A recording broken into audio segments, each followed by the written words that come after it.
for battle. You don't feel all the diversity characters have had the love and care of attention put into them compared to like Gwen, Miles, and Kamala. Yeah. And a lot of what you feel Marvel and DC felt rushed out and not well thought out. The major one that I really didn't like, actually, where I think it was actually just kind of forced and didn't really work, is the female Thor. I do not know that woman's name, but I know the whole entire story and thing about it. Oh my god, that was a butt fumble. Like, did Mark Sanchez write that story? Sorry, football, funny reference for the football fans out there, but good lord, I don't like that one, and it really felt forced because okay, this lady's dying of cancer. She gets the hammer and Mjolnir, and then hey, you saved your cancer, but like you're Thor, all right, awesome, but like that's the only thing keeping you alive. And yeah. Wow. So are you talking about the movie? No, I'm talking about the woman that became Thor, not the movie. I haven't seen it. I'm not really behind on the Marvel films. Well, so I'm just by the way, most of this is just going to be asking questions. And Perp, you feel free to say whatever. Not that if you feel like you're getting like tag teamed or something, then we won't do that. But just trying to have a conversation. You said you didn't read it though. So you're making a lot of. I did not read it. I will admit that, but I do know. So I do know the full context and like what happens and how it happens. But I haven't read like the after stuff after, but like I know all the setup and everything. So you feel like you can get an accurate, feel for like the narrative and whether or not something is executed well by looking at like the summary of what happened, well, not the summary, but like I did check up and like read the wiki and did like that due diligence and figure out what was going there. I get what you're saying. That may not always be the most effective way, and as someone who really pushes people to finish the whole entire damn anime that they start before they start saying, oh, it doesn't work or it's bad. This one I really didn't feel like it would pull me in. See, Riri Williams, I went from hating that character to loving that character because I actually decided to go further. But Riri has a little bit has a few more things working for her compared to this lady right here, So like what? Like what? Like I'm sorry, I'm gonna keep interrupting because I'm trying to get context of things that you're saying. You're throwing out a lot of claims. So like, what does Riri have that like, as you call her, Lady Thor, who's actually Jane Foster? She's been a character that's existed for pretty much since the beginning of Thor. Mm-hmm. So what is it that Riri has that Jane Foster doesn't, and how can you know that without having read it? And okay, I'm sorry to be a stickler on that, but no, you're fine. So with Riri, well, first of all, amazing design. Second of all, better backstory and building, and there's a little bit more of a rationale here. And I thought, oh, she stole it. No, actually, she didn't steal it. It's a little bit more of an interesting way of passing the garb. I got a little Batman Beyond vibes from how she ends up becoming the character, and honestly, it wasn't bad, and I thought it was pretty solid. And I feel like as those issues go on, they kind of dial back some of the very unlikable traits the character had to start with. So I feel like just better setup and really laying like what you're trying to do here than. Oh, you have cancer. Here's your cancer's gone now. See, I have read, as you call it, Lady Thor. I've read it. I've read quite a bit of Jason Aaron's Thor run, and me and a lot of other people would agree that it's probably the best era of Thor that there's ever been, and that includes the stuff with Jane. And it's the way that you're talking about it and dismissing it. It does just sound like somebody who hasn't actually read it because you're just dismissing it as if some silly thing when it's like the original, the way Thor was originally set up in the comics was Dr. Donald Blake was just a regular dude who, had a messed up leg and he had a walking stick and he would hit that stick on the ground and then he would turn into Thor. And like, so the way you're dismissing how if she becomes Thor and, the cancer's gone or whatever, it's not any more silly than the original Thor setup. In fact, it's comic book silly in the way that a lot of stuff is comic book silly. And I will even with my dabble, I did forget. There's one thing I did forget to mention in the Discord. Discord chat we had. I'm not super well versed in the comics themselves. I'm very well versed on the cartoons and a lot of the films. So I'm very well versed on those. Like I'm really well versed. Like I really watch the super cartoons. Well, And go ahead. Can I ask a question? Why did you read whatever you read about Thor, like a summary or whatever? Why did you choose that route rather than just reading the actual book? Because there wasn't really anything that grip me and pull me in the design. There wasn't a big wow factor. And overall with the Thor character, from what I know through the cartoons, I've always watched the Thor. This thing 4 is okay. Like there was nothing to wow me about the Thor character. And while I understand comic book silliness is very apparent, as a person who watched a lot of those superhero cartoons, holy shit, do I have to deal with some really, really silly things like the Spider Cycle? Anyone? Good Lord, that really still gets to my nerves. But there you go. But that was why. But I think the reason why I was Riri, I think being a black man, I felt really more like, let me just give this a shot. It sounds stupid. Let me give this a shot, and really always wanted to, really prop up and boost a lot of black characters, so I feel like, maybe that I would say here is that maybe I could have gave Jane a bit more of a shot like I did Riri, because I didn't like Riri at first, but when I actually dug into Riri, I'm like, yo, Riri's kind of boss. Yeah.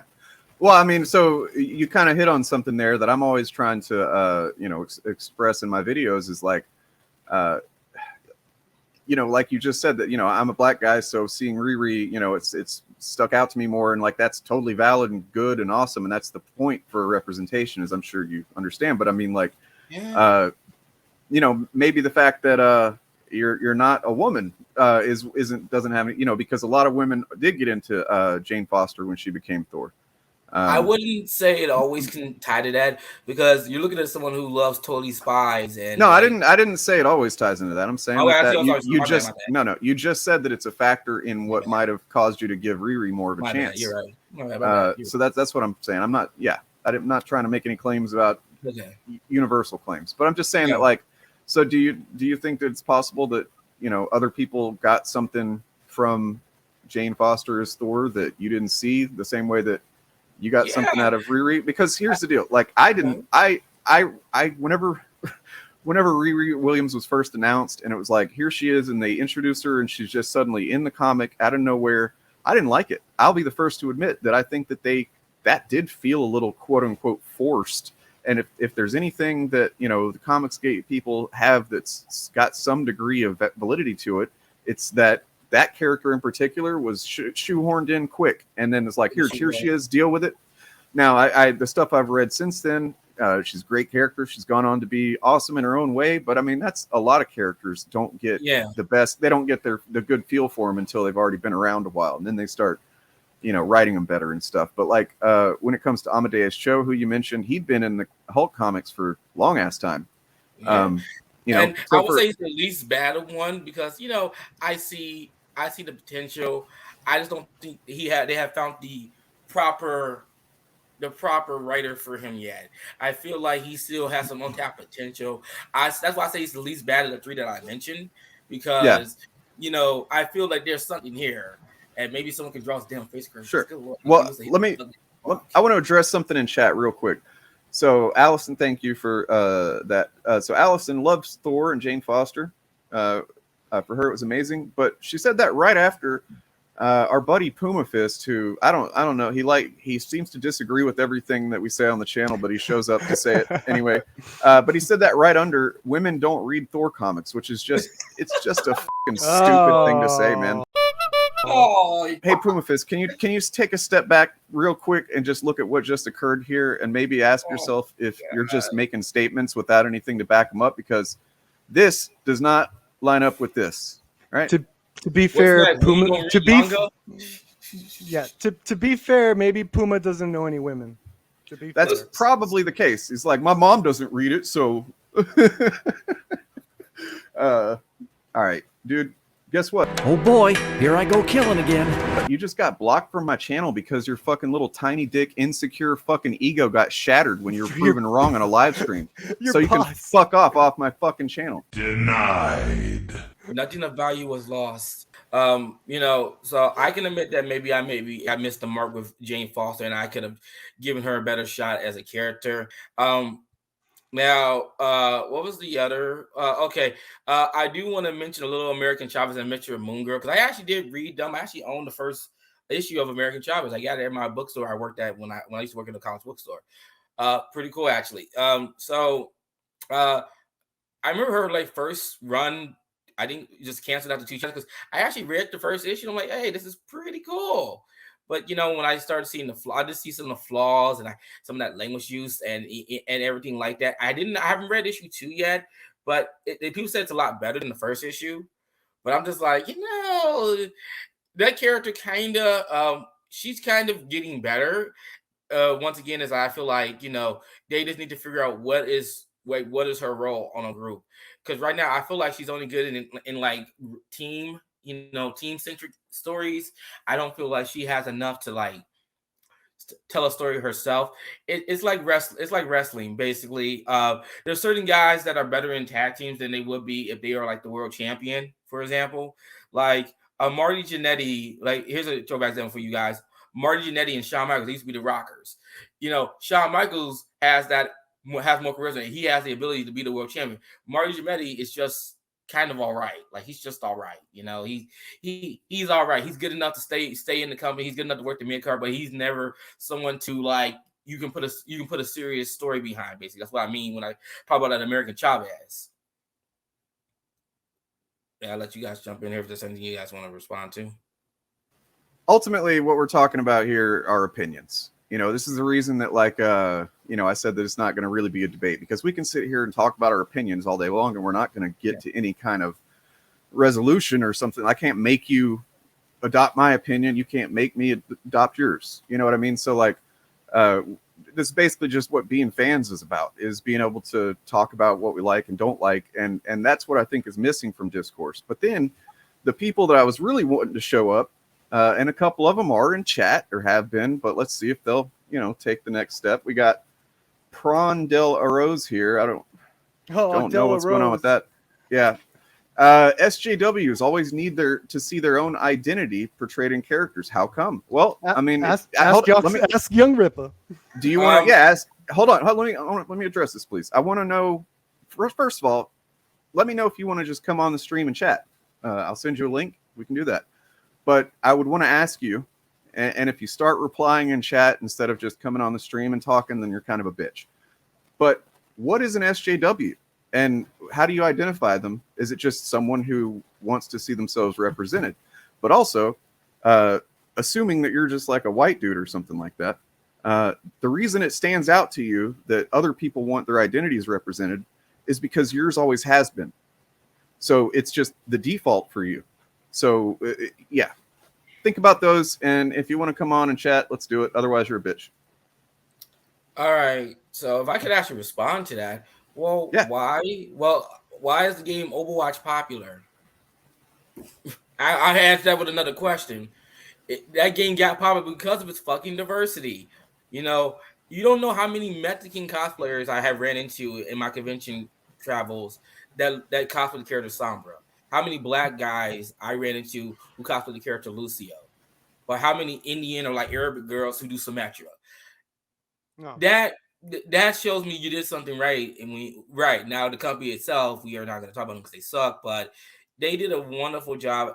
Some would say a fantastic job with how they handle diversity, And I feel, as a black man myself, why do we like to be represented and feel empowered and like get representation? Is because the game was very white at one point, and these guys who like to go back to like the 70s, like look at Blade and like the G.I. Joe characters and stuff like that. Those same white guys that are trying to prop up were like got to put like, hey, you know what? Let's diversify the game a bit. Let's change the game a bit. Let's have some black characters. Let's have some Latino characters. Let's have some Muslim, some Arab characters, some Asian characters.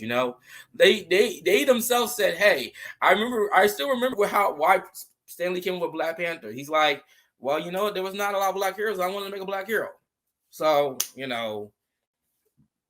even these guys knew we need to change the game a bit.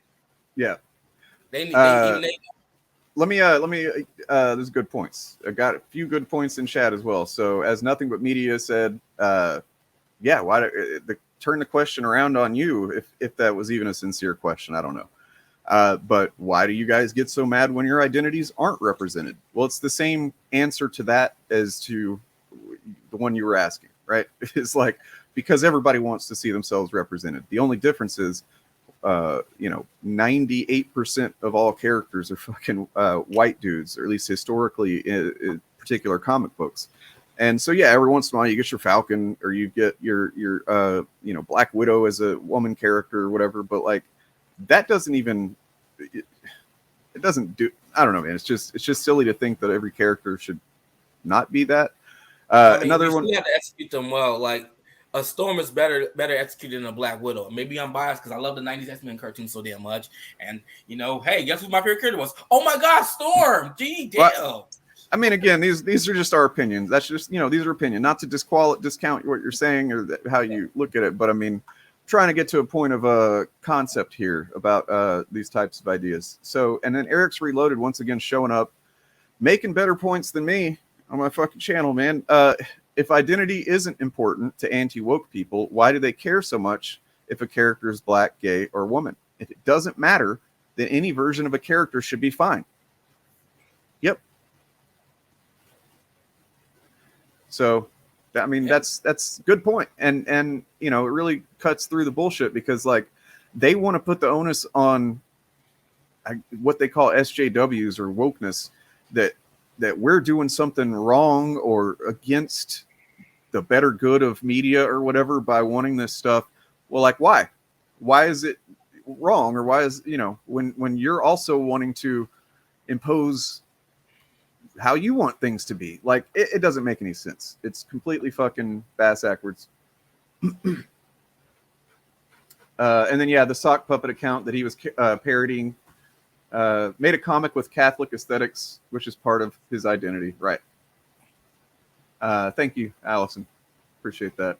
I mean, I don't want to just completely block, I'm not trying to block any chud that says something chudly in chat or whatever, but like, trying to get people to come on here and talk. So.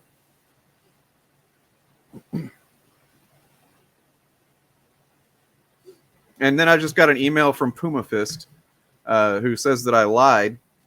I guess maybe he didn't send me 50 emails. Maybe it was like 25 or something. It was a lot. And then, yeah, he's really upset. Like, that kind of guy just wants attention. Like, it's the kind of toddler mentality that, most toddlers go through this phase where they're like, they realize that negative attention, they can do something that's negative and get attention just like they would if they did something positive. And toddlers go through that phase where they kind of feel it out to see which one they like more, and so on. And some people just never grow out of it. And I think he's one of them. Like, why would you show up to a channel that is fundamentally at odds with what you have to say, and then just start saying shit in chat like Riri is a woke character? Like, what is value? There's no value that adds to any conversation. If you want to have a conversation, that's what this stream is for. But just showing up to throw out your buzzwords in chat is kind of a fucking coward thing to do. Yeah.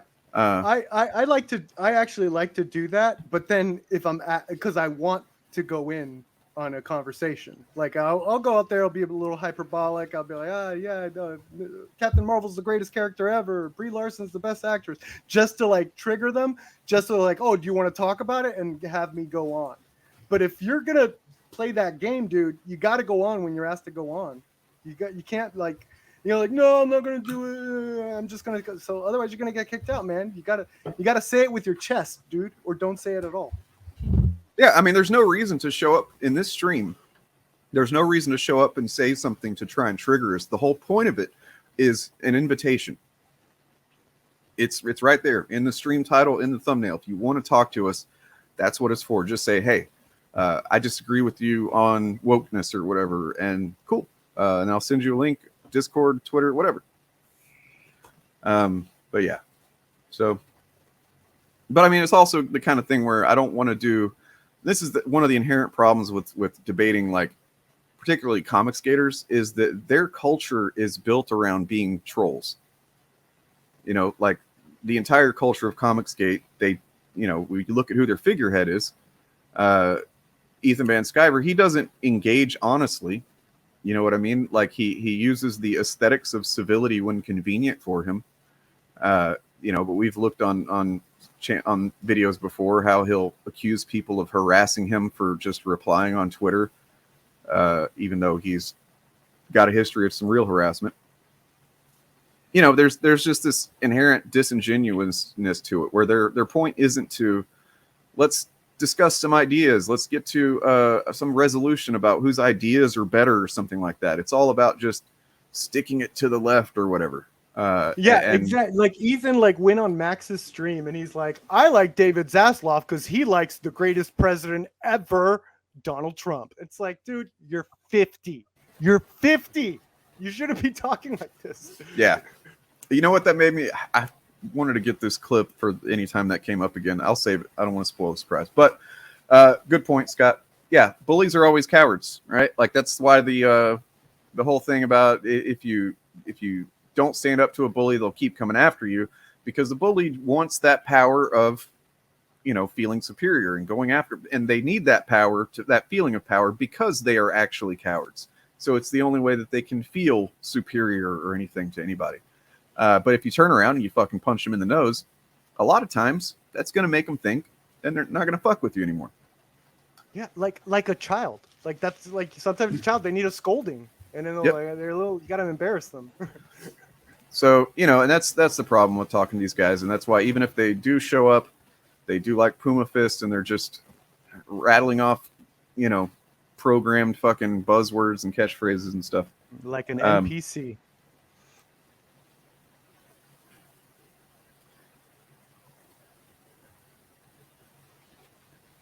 Trying to see if we got any. Oh, fuck, I forgot that I had a super chat that I wanted to, obviously, respond to. Read. Just need to find it.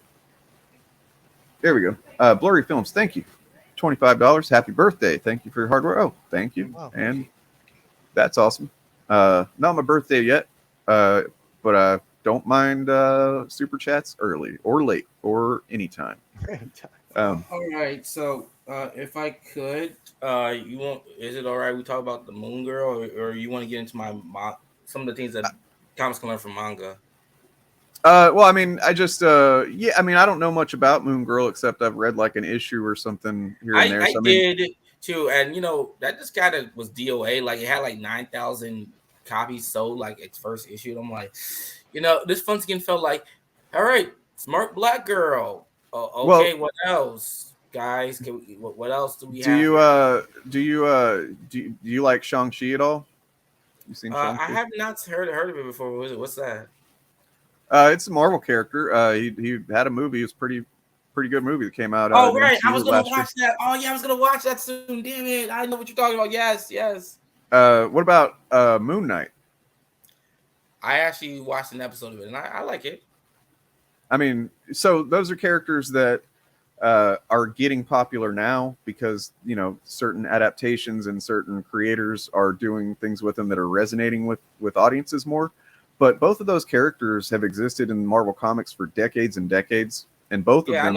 I know Moon Knight has been around because I remember him in Marvel Ultimate Alliance.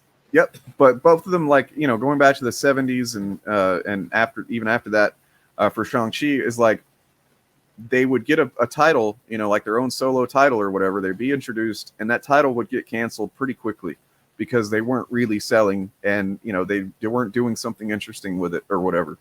So, I mean, I feel like there's this rose-colored, you know, lens of history that some fans will look at this stuff like, oh, they introduced Moon Girl and nobody bought it and it didn't sell well, and as if that's supposed to, like, as if Marvel should stop trying with that character. When it's like, clearly, you know, you look at history and there's a lot of characters that didn't take off until much later whenever they did the right thing with it or had the right creative team. So, you know, I guess I don't understand, like, if you don't think it's good and it didn't do well, I guess I would ask you, what do you think they should do differently? Yeah, I think with Moon Girl, and I have seen there's a cartoon for her coming out. I'm gonna watch obviously because I love superhero cartoons. I think did a lot more for me than that issue that I read of Moon Girl. It felt a lot more personality. She felt more energetic, a lot more likable. I just think the character has to be more an engaging, and you just can't say, "Oh, I'm smart." And as someone who actually likes smart characters in a lot of cartoon media, you're gonna have to give me something else that really makes me like them. Like, for example, I like the character Double D from Ed and Eddie so much, and while he's a smart character, he also has this very high maintenance. He's very like a neat freak, and he's trying to be the polite guy and try to not be hated by everyone. Like, you got to give them other traits that makes the character likable. And I feel like that's what they're doing here with this cartoon. I saw the trailer for it and I liked it, and I feel like that's what they're doing here with Moon Girl. Is they're trying to give her more than just, oh, I'm smart and I have a dinosaur. It's pretty cool, you know? Yeah. Well, so Moon Girl and Devil Dinosaur, I'm looking here, is intended for basically kids, man. You know, so I mean, like that's another thing that, like, you know, I know you're not Comicsgate or anything, but I'll see them do stuff like, you know, they how many videos did they make on I Am Not Starfire, as if that was the end of, you know, I can't believe they're making this comic and trying to make people buy it. And it's like, dude, you're 40 years old and this comic is aimed at like 12-year-old girls.